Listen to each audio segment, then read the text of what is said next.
नमस्कार। पाश्चात्य राजनीति विचारकों में हमने प्लेटो, अरस्तु,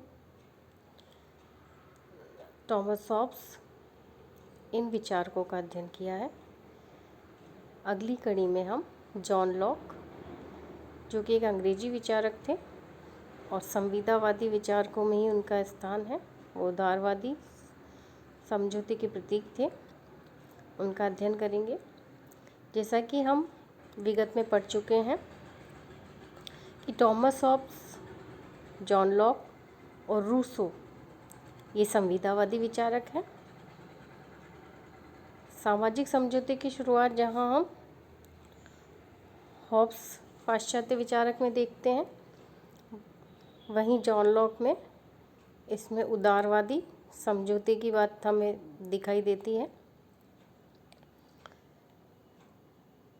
हम देखते हैं इनकी जो प्रमुख पुस्तक है वो two treatises on civil government अर्थात नागरिक शासन पर 2 निबंध, जो कि 1690 में लिखी गई थी। उसके अतिरिक्त उन्होंने कुछ निबंध भी लिखे हैं। लेटर ऑन टॉलरेशन या सहिष्णुता पर पत्र, जो 1689, 1690, 1692, 1704 ईस्वी में लिखे गए थे। ऐसे कंसर्निंग ह्यूमन अंडरस्टैंडिंग 1690 में मानवीय ज्ञान का आधार नामक भी उन्होंने अपना निबंध लिखा। मैकफर्सन नामक विद्वान ने अपनी पुस्तक द पॉलिटी थ्योरी ऑफ में लिखा है कि लॉक वास्तव में अंग्रेजी उदारवाद का मूल स्रोत था। उदारवाद की जो मान्यता है वो मनुष्य के विवेक में विश्वास करता है। समझ, जड़ व चेतन का आधार विवेक ही ये मानता है। वो मानता है कि व्यक्ति के कुछ प्राकृतिक अधिकार होते हैं। निजी संपत्ति व्यक्ति के अधिकारों का सार तत्व है। राज्य की उत्पत्ति समझौते से हुई है, ऐसा भी मानता है। साथ ही में सिविल समाज एक कृत्रिम उपकरण है और नागरिक सत्ता अखंड है। जॉन लॉक के जो उदारवाद में हम देखते हैं कि वो सत्ता के प्रति विरोध करने का अधिकार नागरिक को देता है।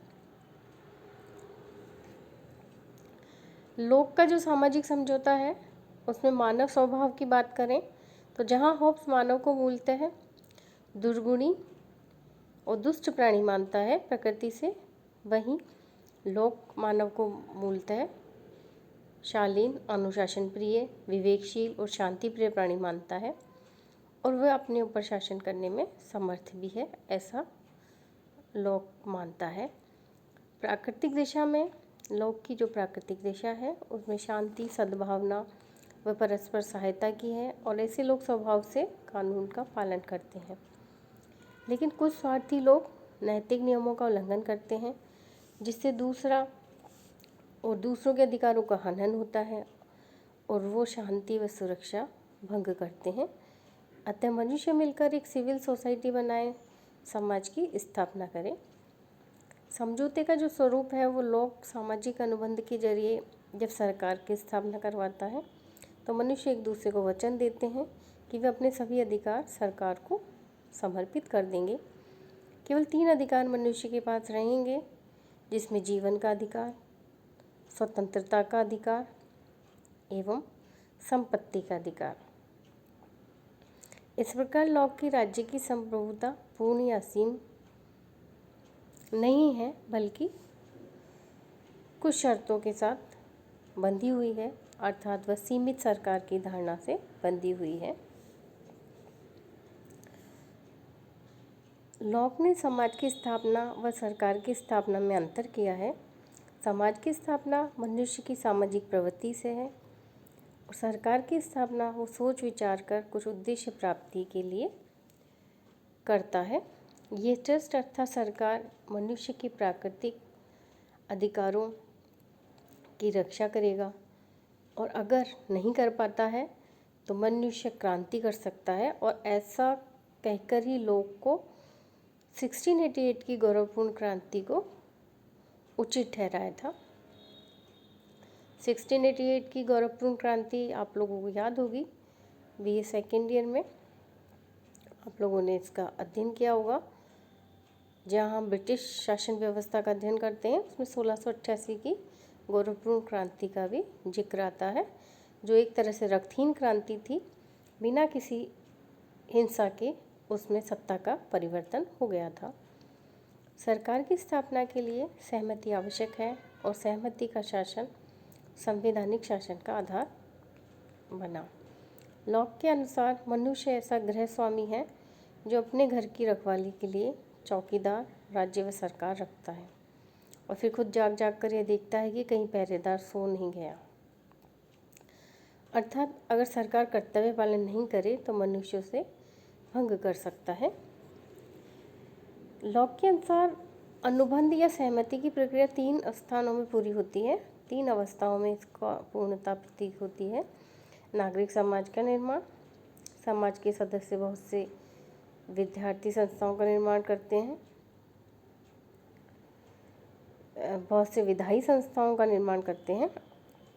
समाज के संपत्तिशाली लोग यह निर्धारित करेंगे कि कौन कौन से और कितना कितना कर लगाना है। लॉक की सरकार या राजनीतिक सत्ता का जो स्वरूप है, इसने भी देवी अधिकार का खंडन किया है। सरकार एक धरोहर के तुल्य है, अगर जनता पसंद करती है तो ठीक है, नहीं तो उसे हटाया भी जा सकता है, उसे भंग भी किया जा सकता है।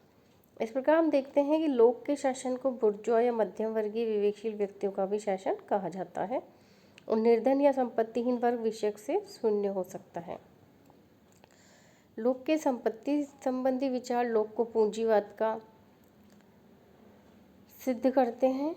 सत्वमूलक व्यक्तिवाद का तात्पर्य है व्यक्ति स्वयं व अपने शरीर व क्षमताओं का स्वामी है और उसके लिए वह समाज के प्रति ऋणी नहीं है। लोक ने श्रम के फल का सिद्धांत भी दिया। लोक उद्योगपति वर्ग का समर्थक बना। लोक ईश्वरीय शक्ति व सामंतवाद का विरोधी तथा पूंजीवाद व उदारवाद का समर्थक था। इस प्रकार हमने संविदावादी पाश्चात्य विचारकों में हॉब्स और लॉक का अध्ययन किया है। अगले जो विचारक हैं वो रूसो है, जीन जैक्स रूसो। उनका अध्ययन हम अगली वीडियो में करेंगे। तब तक के लिए धन्यवाद। नमस्कार।